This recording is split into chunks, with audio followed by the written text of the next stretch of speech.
안녕하십니까. 저는 통일교육개발연구원의 강사 심하윤입니다. 이번 시간은 통일교육개발연구원에서 준비한 찾아가는 통일전시회 교육 배너를 설명하는 시간입니다. 수업 시간표에 대해서 설명하겠습니다.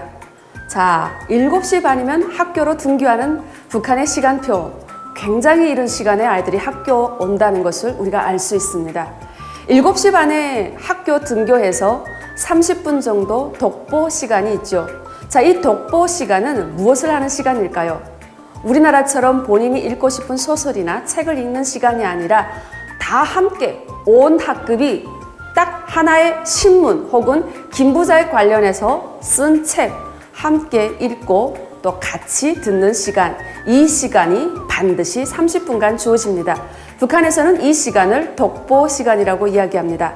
자, 그리고 1교시는 8시부터 시작이 됩니다. 우리나라는 9시부터 거의 대부분이 수업 시작인데 굉장히 일찍 수업을 시작한다는 특징이 있습니다. 이렇게 1교시, 2교시, 3교시가 끝나고 북한에만 있는 시간이죠. 무슨 시간입니까? 여러분, 생소한 단어지만 업간체조라는 이 단어를 보셨죠? 그러면 이 업간체조라는 시간은 무엇을 하는 시간일까요? 바로 이 시간은 함께 체조를 하는 시간입니다. 개별적으로 나 혼자 혹은 1학년 혼자 나가서 체조를 하는 게 아니라 전교생이 다 모여서 운동장에 모여서 같이 체조를 하는 그런 시간을 업간체조 시간이라고 합니다. 자, 여기서 제가 보충해서 설명하고 싶은 내용이 있습니다. 북한이 아침에 등교한다 그러잖아요. 근데 등교는 북한 아이들은 개별 등교를 하지 않습니다. 그래서 온 학급이 하나의 일정한 장소에 줄을 맞춰서 함께 노래를 부르면서 학교로 오는 집단 등교합니다.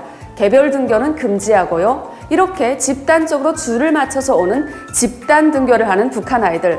그러면 수업 끝나고 집으로 갈 때는 어떤 하교를 할까요? 바로 집단 하교합니다. 북한의 교과서 본 적 있으세요? 한 번도 본 적 없지요? 북한 교과서 다 있습니다. 그래서 국어, 수학, 영어, 우리가 배우는 과목 북한도 다 있습니다. 북한은 이 수학 하나 더하기 하나는 둘이다라는 이 수학 교과서 문제조차도 인민군대 아저씨가 저 앞에 있는 미국 놈을 처음에 3명 쏘았습니다. 그 다음에 4명을 쏘았습니다. 자, 모두 몇 명의 미국 놈을 쏘았을까요? 라는 사상이 약간 들어가 있는 이런 식의 수학 문제가 주를 이루는 거죠. 북한의 국어 교과서 보신 적 있으세요? 북한의 국어 교과서 대부분의 교과서에는 뭐 김정일화, 김일성화, 수령 찬양, 또 뭐 항일 빨치산 시절에 김일성을 보위하기 위해서 그 사람들이 어떻게 싸웠는지, 아동단원 굼순이는 일본 놈들과 어떻게 치열하게 싸우기 위해서 조직의 비밀을 불지 않았는지 이런 내용이 주로 있답니다. 네, 북한도 참 만화책을 많이 읽는데요. 홍길동전, 전우치전, 토끼전, 흥부전 이런 만화책 여러분들도 읽으신 경험이 있으시죠? 이것은 바로 남과 북이 하나의 역사를 공유했던 한 나라였기 때문입니다. 북한은 이동이 철저하게 통제된 사회입니다.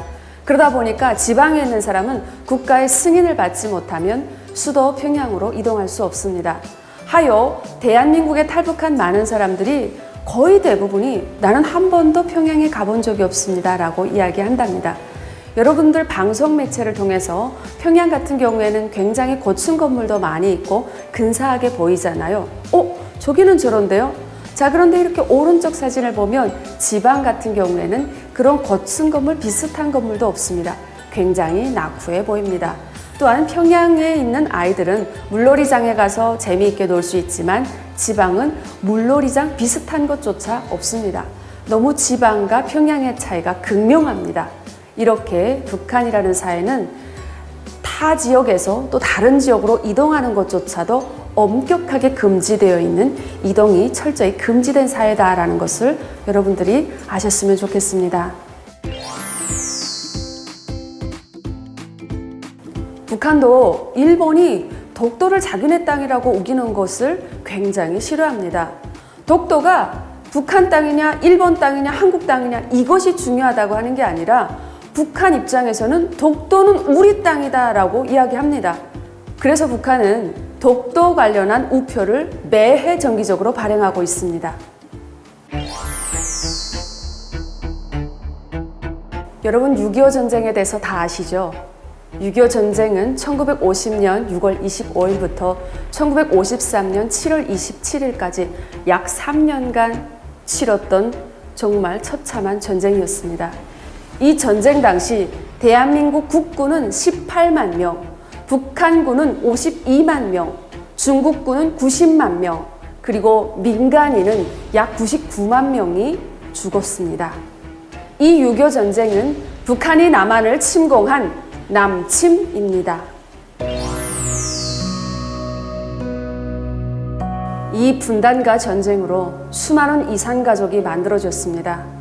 가족이 가족을 만나지 못하는 이 비참한 상황을 안고 사는 이산가족이 한반도 땅에 넘쳐나고 있습니다.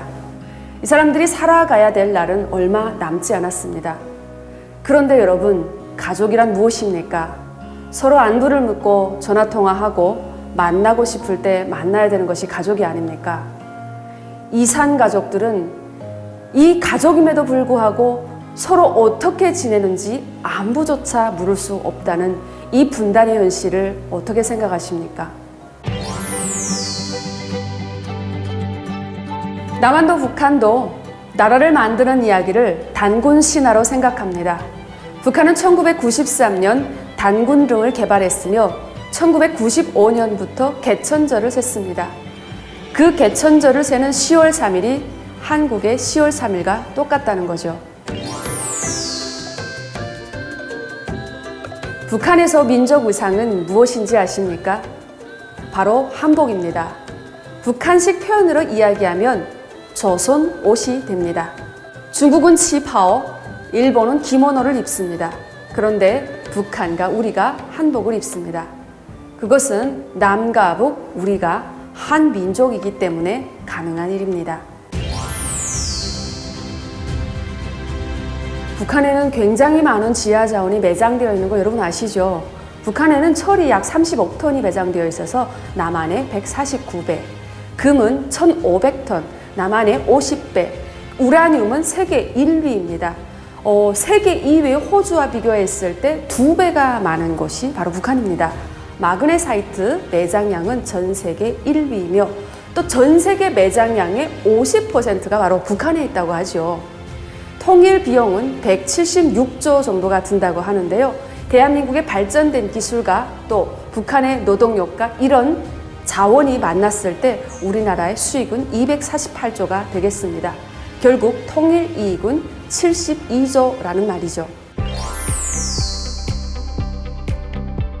대한민국은 지금 현재 굉장히 높은 경제력을 가지고 있습니다.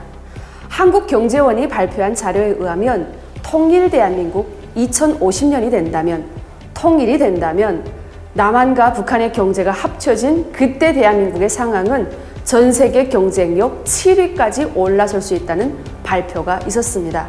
이렇게 통일된 한국은 강한 나라가 될 것입니다.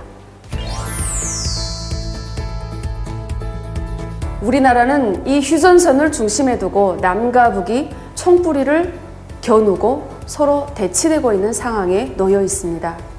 만약 통일이 된다면 이 휴전선은 사라질 거고 통일된 한국은 더 안정된 나라가 될 것입니다.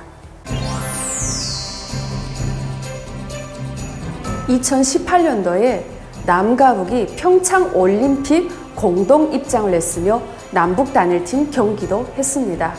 이 남과 북이 스포츠로 또다시 교류를 할 수도 있고 평화 분위기를 만들어낼 수도 있습니다. 우리나라는 지금 현재 분단된 상황에서 유럽까지 가려면 기차를 타고 갈 수가 없습니다. 반드시 비행기를 타야만 유럽까지 갈 수 있습니다. 하지만 통일된 대한민국은 어떤 모습일까요? 우리는 유라시아 대륙을 육로를 거쳐서 갈 수 있는 그런 세상을 열어갈 수 있습니다. 그것이 통일된 한반도의 미래입니다. 여러분, 그러면 우리 모두는 통일을 위해서 무엇을 해야 될까요?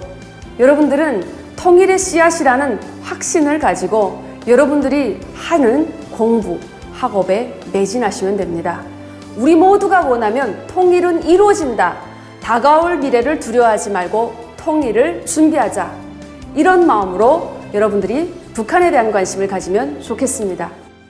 여러분, 오늘 교육 어떠셨습니까? 여러분, 앞으로도 통일에 대한 많은 관심 부탁드립니다. 이상 통일교육개발연구원이었습니다.